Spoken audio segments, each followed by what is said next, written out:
यह कहानी एक छोटे से गांव की है जहां एक कलाकार नामक अर्जुन रहता था। अर्जुन को पेंटिंग का बहुत शौक था, लेकिन उसकी कला में कुछ अजीब था। उसका मानना था कि अगर वह किसी की तस्वीर खींचे तो उस व्यक्ति की आत्मा उस पेंटिंग में बंद हो जाती है। एक दिन अर्जुन ने एक खंडहर में एक पुराना और अजीब सा कैनवास देखा।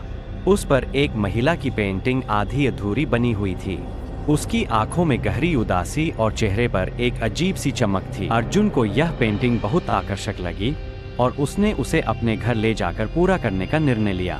अर्जुन ने दिन रात मेहनत करके उस पेंटिंग को पूरा किया। जैसे ही उसने आखिरी ब्रश स्ट्रोक डाला, अचानक हवा का एक झोंका आया और कमरे की लाइट मद्धम हो गई।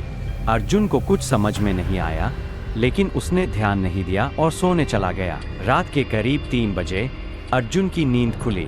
उसे लगा जैसे किसी ने उसके कमरे का दरवाजा खटखटाया हो। डरते डरते वह उठकर कमरे का दरवाजा खोला, लेकिन वहां कोई नहीं था। लेकिन जैसे ही उसकी नज़र पेंटिंग पर पड़ी, उसके चेहरे का रंग उड़ गया। पेंटिंग में वह महिला अब पूरी तरह से खड़ी थी और उसकी आंखें अर्जुन को घूर रही थीं।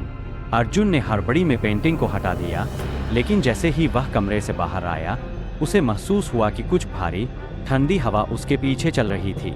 वह तेजी से दौड़ा और कमरे में लौटते हुए देखा कि पेंटिंग के। अर्जुन चीखा, लेकिन आवाज जैसे कहीं खो गई थी।